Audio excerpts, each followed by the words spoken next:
What you did was stupid. I know I was stupid too, yeah, but you were my first. And I trusted you. The fact that you've never been tested, that's so messed up. Yo, I'm sorry. Look, just and let I me... don't care if you guys don't want to wear condoms because you find it uncomfortable or it's too tight or because you're too big. Which you're not, by the way. You really need to start taking responsibility because the last few weeks for me, they've been hell. Yo, they've been hell for me too. See, I know I was irresponsible, but I got tested and everything's okay. No STIs and nothing. I'm sorry. I accept I was dumb. But Lauren, you have to be fair. This isn't just on me. Yo, you didn't have to sleep with me. I didn't force you. You know, I've been tested. I'm clear. What more can I do or say? It's that guy I was sleeping with. He said he caught something off me. We all, well, most of us have an unhealthy relationship in the way we perceive and practice sex. This behavior is fueled by religious culture and conservative beliefs that do more harm than good. I think it's safe to say that with the exception of a few places in the world, there is a lack of sufficient sexual education, and if there's any, it's biased and misinformed. In places where sex is treated as a taboo, one of the many false beliefs held by people is that those who suffer from STIs are deserving of them because of their immoral character, generally associated with people who have premarital sex, are perceived to be loose women, and or are homosexuals. In such environments, you'll typically find one of the greatest hardships of being a carrier of a particular STI arises from the stigmatization and discrimination faced from society and the person's loved ones.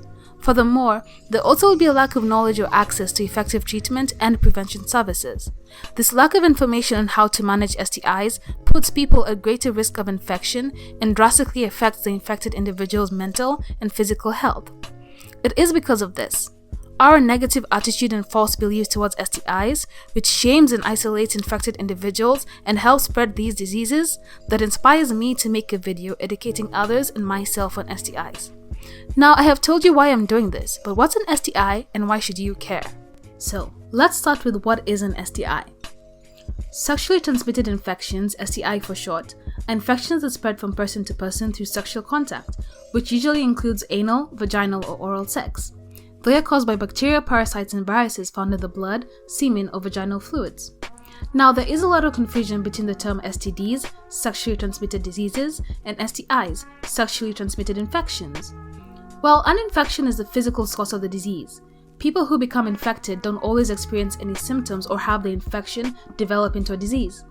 Essentially, an infection is you getting something, the flu, chlamydia, HIV. The disease is you having the symptoms as a result of the infection, coughing, fever, vomiting, sneezing. So, an STD and STI may refer to the same thing, but an STI doesn't always develop into an STD. So no sign of symptoms does not mean you are not infected. And this is what usually results in greater risk of passing the disease on to others, which is why it's very important you regularly get tested for STIs if you're regularly having sex. Why should others care? Well, the World Health Organization, WHO for short, has reported that as of June 2019, new sexually transmitted infections has spread to 376 million new cases annually. On average, approximately 1 in 25 people globally have chlamydia, gonorrhea, trichomoniasis, or syphilis, with some people experiencing multiple infections at the same time. STIs do not discriminate. From the curious young virgin boy who meets an older experienced woman at a club, or the loving faithful wife whose husband cheats on her, to the elderly widows who meet at a bookstore and have a Shakespearean romance, any person engaging in any form of unprotected sex with an infected person can get an STI. But how do you really get an STI from my perspective? By now we should both know that the universal answer to how you get an STI is that they are spread through contact with infected bodily fluids such as blood, vaginal fluids, semen, or saliva. But because you're talking about something which relates to sex, such an answer, whilst completely accurate, is insufficient, leaving room for misinformation to spread. After months of rigorous research, I have come to the conclusion that there are 3 ways in which a person can contract an STI: unwillingly, unknowingly, and recklessly. Let me break it down for you. People who unknowingly contract an STI do so because they don't have sufficient or proper sexual health education. They will most likely be young people who come from conservative areas or households where sex is not talked about, and when it is, there will be a lot of fear and shame surrounding it, urging people to abstain. The use of condoms, whilst talked about, is not prioritized the way abstinence is, and most knowledge about sex would be passed on from friends and peers through stories based off of their own and other people's personal experiences. One example I can think of is Kilifi County, found on the coast of Kenya, with a population of 1.1 million. Like the rest of the country, most people in Kilifi have conservative attitudes towards sex and receive minimal sexual education, which usually emphasizes abstinence. In late 2018, it was reported that there were 13,000 pregnancies amongst girls ages 15 to 19 within that year. It isn't a surprise to see that there are quite a few young people having sex, because it's approximated that on average, 50% of high school students are sexually active. What is alarming is the lack of safe sex practices, use of condoms and contraception. According to a recent study examining the prevalence of curable STIs amongst pregnant women who visited a rural hospital in Kilifi, 1 out of 5 of the pregnant women had a curable STI. I believe this statistic would be higher if we specifically focused on all pregnant women ages 15 to 25 in that county. The only culprit in this scenario responsible for the high teenage pregnancies and STIs is a lack of access to proper sexual health education and its resources. So people unknowingly contract an STI because they are not aware of the mistakes they are making. A lot of people, regardless of class, nationality and race, fall into this category. Now, the second thing I want to talk about are people who unwillingly contract an STI.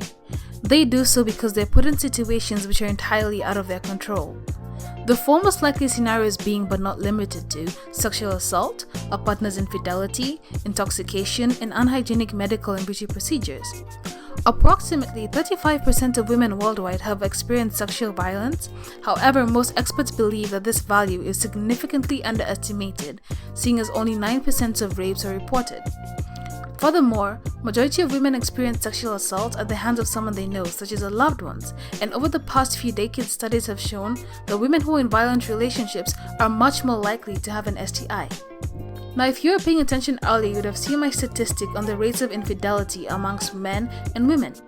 Approximately 1 in 3 men and 1 in 4 women cheat on their significant other, which means it is possible to contract an STI from your partner if they are cheating on you and not practicing safe sex.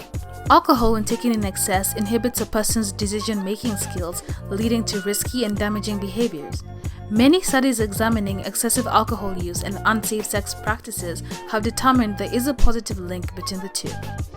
Lastly, in October 2019, the New York Times reported a HIV outbreak in Ratodero, Pakistan.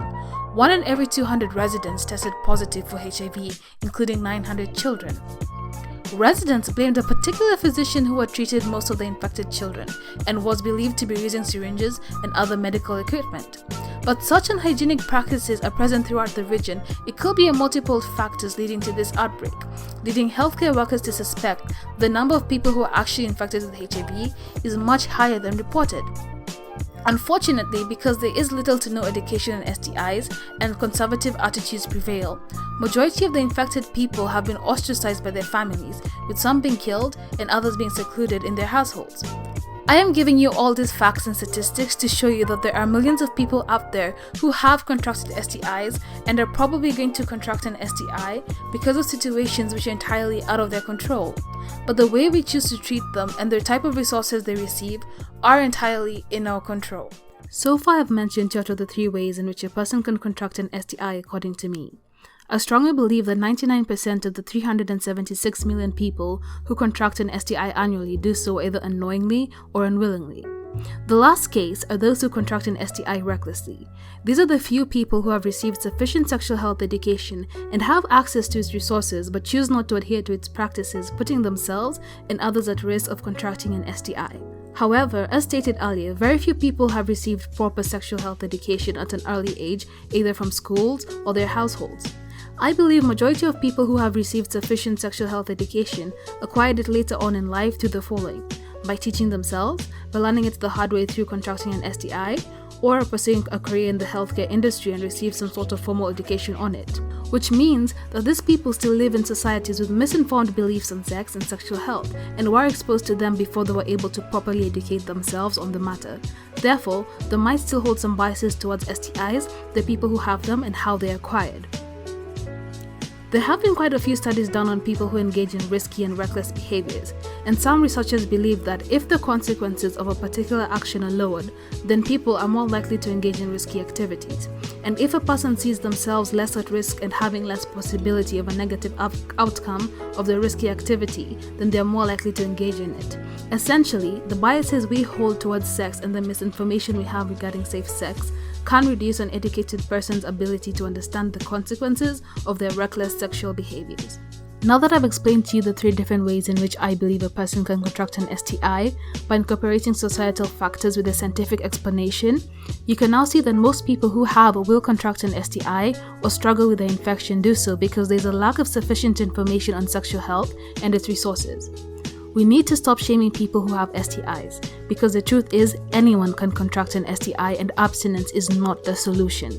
We are victims of our own ignorance. Until we normalize the open and honest discussion of sex and its related topics in our day-to-day lives, things like STIs will continue to be rampant in our societies and have a significant negative impact on people's lives and their mental health. It's PrEP. Let me break it down for you. HIV doesn't mean you're gonna die, and it's not a punishment. Wait, am I dreaming? Point is, people live happy and healthy lives now. So PrEP, which is pre-exposure prophylaxis, say it with me. Pre-exposure prophylaxis. Yeah, don't worry, it took me a while myself. So, sit down. Come on. So imagine you're seeing someone with HIV, right? Now you want to have sex with this person, but you're worried. Well, PrEP actually lowers your chances of even getting infected. In fact, if used as prescribed, daily PrEP can reduce the risk of getting HIV from sex by 99.9999%. Huh? I know. Anyway, these meds are pretty safe. Problem is, they're not officially available at all NHS clinics, but speak to a healthcare advisor or check out the Girls Plain page for more info. Oh, you know about Girls Plain? Of course, who doesn't, babe? Bottom line is, whatever it is, it'll be okay, yeah? Yeah.